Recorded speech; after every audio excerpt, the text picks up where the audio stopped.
The hard way. My fellow citizens and my siblings in virtue, I stand with you in this glowing light, and I see proof of the findings of the doctrine of enlightenment. Virtue lies in choice and action. I think of the choices made by everyone who built this cathedral before the bonds of the League or the shape of the Empire was even imagined. They could not have pictured us as we are today, but they dreamed of someone finding inspiration here. They could not have imagined our nation of 5 cities, nor our empire of 10 nations, but they chose to aim high. They built something big enough, grand enough, and inspiring enough for a truly great future. And what they knew well, we must also remember. Each brick, each pane of glass and beam of wood, each one is a small, manageable thing that we can choose to grasp and move as we reach for our goals. When the Bishop of Cappadomus demolished his house to provide materials to make this glass, he gave his home for his ambition, not even knowing that his offering would result in such rich, amber beauty. He chose action, and we stand beneficiaries of his virtue, his choice, his sacrifice. When we commit ourselves to virtue, however small, we must take action. As we build a more virtuous world, we know that even the most impenetrable forest will fall one tree at a time. Each choice of our daily lives, each act, can be virtuous and can be in service to our empire. In our lives, we make plans for our future. We do not plant trees to give us shade or fruit tomorrow, but to shelter our grandchildren. In the same way, we must pursue ambitions that take us further into the future than we may live to see. Do not let fears of difficulty come between you and the possibility of achieving greatness for our people, our empire, and the way. Yet we must also be committed. We must finish what we start. There is no virtue in giving up halfway through the forest, even if we grow weary and sore. For countless generations, the Navarre have kept the Valorn at bay by walking the trods. This implacable adversary with whom there can be no reason or peace. We have in our lifetimes the chance to reap the harvest sown by our prior selves and be rid of the enemy that dwells in the very heart of our empire. We owe this to those who came before us and those who will come after. Imagine it. That is not a world my grandmother or her grandmother could have dreamed possible, but if given the chance, they would have embraced it eagerly. Are we weaker folk now that we will not? Surely we are not so tired, so poor, so fearful, or so distracted that we will fail to try with all our might to achieve this great ambition, this great act of virtue. I urge you all to reject the weakness that comes from pettiness and lack of vision. We may be war-weary, we may need to stabilize the treasury, but hear me now. We are living in a great empire full of virtue, which our ancestors labored on, fought for, and finally entrusted to us. It is an empire worth cherishing, worth improving, worth defending, and worth paying for. It is a great thing to be an imperial citizen, and we know there is nothing great without cost. Surely each mason felt weary while building this cathedral one day or another. Their backs and knees ached, and they laboured in mud and dust while dreaming of golden light they never lived to see. But we know that their virtues, their choices, and their small, repeated actions have brought us to this moment. So with the struggles in front of us, I say that we shall face them with small, repeated, virtuous actions, and we shall overcome them. Let us lift up this promised future empire, entrusted to us by those who went before, and carry it forwards into the light. It is our task, our duty, our virtuous burden to leave our empire a better place for our descendants. Let us grant them an empire without the Valorn, an empire closely following the way. Let us build and bequeath to our children a shining empire that beckons with a golden light, one that foreigners will emulate and long to join, even as the cities of the League joined to each other, first through inspiration and then negotiation, and finally with joy, for the benefit of all. We must sacrifice. We must pay. We must act. We must dare all. For if we strive virtuously, nothing is beyond our reach. Archbishop Estella Lucati's sermon on the occasion of the consecration of the Atrium of Golden Light in Cappadomus Cathedral to ambition using True Lao. Overview. The true consecration of Cappadomus Cathedral in Savos has been a wonder, attracting citizens from all over the empire and beyond, inviting them to gaze up in wonder at the golden light spilling through the beautiful atrium, demanding they aim high and insistently reminding them that even the most impenetrable forest will fall if you set yourself to fell one tree at a time. The power of the aura in this extraordinary setting created a unique opportunity for the Archbishop of Cappadomus to preach a powerful sermon, one that inspires the faithful and exhorts them to consider their ambition. The current Archbishop, Estella Lucati, has seized this moment to deliver an inspiring speech to those visiting the cathedral, urging them to consider what they can do to defeat the Valorn. The words have spread quickly across the empire, carried by virtuous pilgrims, and the powerful speech is discussed and debated by folk from all walks of life in all the imperial nations. There is acknowledgement that it is an extraordinarily ambitious goal, something that would take years to achieve, but it is far from impossible. The results of the work done at the Great Library of Hercynian have revealed what it would take. Several nations have already committed themselves to finding ways to prepare for the coming battle against the Valorn, or committed themselves wholesale to the coming struggle. The question now, however, is whether everyone is agreed on the price. No price too high. Ambition teaches that no price is too high to achieve your goals. Implicit in that doctrine is the acknowledgement that all goals come with a price. The Empire cannot achieve everything it desires. If it tries to do everything, it is likely to fail at everything. The Archbishop's sermon has been abundantly clear that they want the faithful to focus their efforts on destroying the Valorn. The virtue of ambition takes as many forms as there are people in the world. There is a value in the ambition of any pilgrim, no matter how personal their goals, but the words of the Archbishop stirred the imagination of everyone who heard them. Now is not the time to pursue individual aspirations. Now is the moment to come together and act as one. No one individual can destroy the Valorn. It is not remotely something even a single nation could achieve. The Navarre have fought the Valorn for the best part of 1,000 years, and victory still eludes them. Faithful pilgrims across the Empire understand that now is the time to set aside personal dreams and work towards something incredible. What they are not entirely persuaded on, at least not yet, is that the Valorn is the right goal for the Empire to focus on over others. Ambition teaches that no price is too high to achieve your ambitions, but most priests understand that means there will be a price.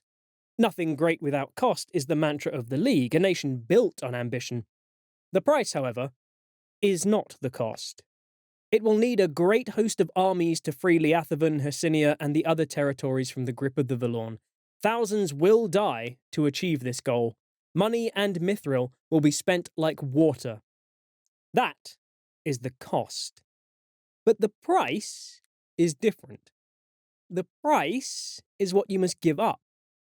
It could be argued that the Empire faces several great foes, each of which offers the potential to defeat them. There are 3 foes that have been called out by the Imperial Synod on numerous occasions. One is the murderous spring infestation of the Valorn. The others are the boundless cruelty of the Druge and the heretical corruption of the Assaveans. Each of these threats could be defeated. Surely each of them will be defeated in time, but if the Empire actually wants to achieve one of those goals in the next decade, something that is certainly achievable if the Empire is united, then they will have to focus on it. And that focus will be at the expense of dealing with the other 2 enemies. This is the price. Of course, everyone would like the answer to be that the Empire can fight all 3 of these enemies at once with all its strength. They can certainly do that. The Empire is currently engaged with the Druge, the Grendel, and the Yatun. No one can deny the Empire can fight more than one battle at once, but the Empire is not currently making any headway against the Druge. If anything, the barbarians are pushing them back on the Eastern Front. There is no sign of any real move to take the war to the Valorn. After almost a year of attempting to anchor the way in Asavea, the Empire is nearly 2% of the way to completing the first step. If the Empire really wants to achieve something memorable, something astonishing, something ambitious, then they will need to accept the price. Just as individuals might set their own ambitions aside for a time, the Synod and the Empire will need to give up others' ambitions for years, potentially. Defeat the Valorn.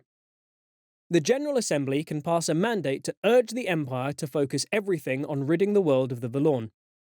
If this mandate passes, then it will create new opportunities to attack the Valorn, but there will be far fewer opportunities to defeat the Druj or convert the Asaveans until victory over the Valorn is achieved. The Archbishop has been abundantly clear that the Valorn is the threat they want the Empire to focus on. Its destruction is the ambition they urge the virtuous to focus on. This is not the first time members of the Synod has spoken on this subject.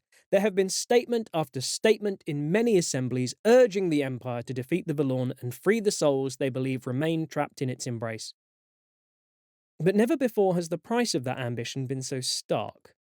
Now the Empire has a unique chance to commit to this path, once and for all, to the exclusion of others. To achieve greatness, the Synod will need to strain every sinew. This is not something the Assembly of Ambition can achieve by themselves, but if the General Assembly agrees with the Archbishop, then they can use the following mandate to encourage every citizen to take this fateful choice with them. Even the most impenetrable forest may fall one tree at a time. We send named priest with 250 Lao to urge the faithful to focus on destroying the Valorn above all other ambitions. No price is too high. Synod Mandate, General Assembly.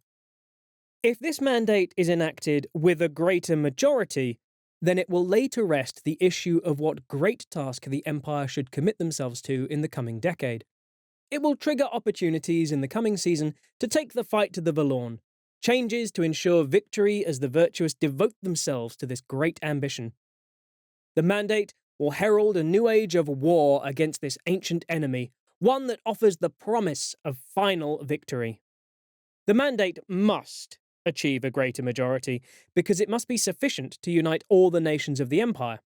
The priests of Varushka and Urizen have been clear that they will not support mandates that do not represent the clear will of the General Assembly, and if the Empire is not united, the mandate will achieve little. If the Synod cannot demonstrate that it is united and willing to pay the price of ambition, then few citizens will be convinced. The price of this opportunity will be paid in the war against the Druj and the attempt to convert the Asaveans. The project to anchor the way in Asavea is not going away, but there will be no new opportunities to advance that goal in the coming years. The Loyalty Assembly efforts to destabilize the government of Asavea will continue, but there will be no new opportunities to make that job easier.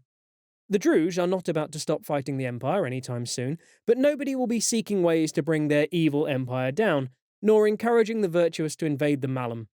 Their evil will be left to fester, at least until the Valorn is destroyed. Even the legal powers of the Senate that would normally create an opportunity will struggle if this judgment is passed. Any appraisal that tries to find new ways to defeat the Druj or explore new options for converting the Asaveans will have limited effect. The prognosticators will do their best, but the overwhelming attitude will be, how does this help the Empire fulfill its true ambition? Appraisals on other subjects will not be affected, but the impact on appraisal about the Druj or the Asaveans will be muted, except where the prognosticators are able to identify opportunities that serve the goals of the appraisal that might also help prepare for or enact the destruction of the Valorn. Other paths. There is no opportunity for anyone other than Estella Lucati to submit an alternative mandate here. The mandate is a profound turning point. Creating a mandate with a similar impact would be very difficult. This mandate comes not from a statement of principle, but from a unique opportunity to speak powerful words that echo around the Empire. As such, there is no opportunity for other priests to submit an alternative mandate. Estella Lucati could put forward an alternative mandate or adjust the wording, but it is hard for them to change the potential of this opportunity, and impossible for anyone else. A mandate like this comes along rarely. an opportunity to influence the entire empire toward the achievement of a long-term goal.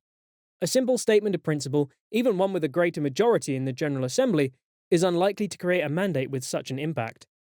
The combination of the historical importance of Cappadomus Cathedral and the true consecration produced the opportunity to speak a powerful sermon. There's no way to guarantee this combination happening again, but at the absolute minimum, it would require an inspirational location being created from a spiritually important historical place. Many torches. In addition to the effects of the sermon, the consecration of Cappadomus brings with it several other opportunities. While the focus is on the Archbishop's sermon, the true consecration has had several other effects as well, as laid out in the Golden Light Wind of Fortune last season. They include increased donations for the Archbishop, the expanded Lucati Gallery, the chance for imperial citizens to claim new resources, the year-long ability for congregations to lecture on the importance of visiting Cappadomus, and for national assemblies to recognise ambitious citizens, and the now completed final close brackets, resting place for Empress Giselle in the cathedral vaults. Participation. The words of the inspiring sermon echo across the empire. Any character may have heard or read them, or been present in the audience for the initial sermon. The words spoken by Estella Lucati echo across the empire. Rather than being distributed by the civil service, they are carried by pilgrims who visit the cathedral. They are also quickly arranged into a pamphlet by the printers of Savos, along with somewhat fanciful woodcuts claiming to depict the sermon itself, and a few pages thrown together by a hack writer about the Valorn, the successes at the Great Library of Hercynian, and the recent words of support from the League Assembly for the fight against the Valorn. Characters from all walks of life can have read these words or heard them recited, and players are encouraged to have an opinion on this matter, discuss it with their priests, or where appropriate, make their own copies of the speech. It's also appropriate for characters to claim, truthfully or not, to have been in the audience for that initial sermon, to talk about how the sun seemed to set the atrium afire, how the words of the Archbishop resonated and moved people almost to tears with their power and urgency, and about the profound experience of hearing them while immersed in the consecration of ambition. For further reading, please see the pages on the Archbishop of Cappadomus, the virtue of ambition, Golden Light, a Winter 386YE Wind of Fortune about the consecration of Cappadomus Cathedral, and the page about the Valorn.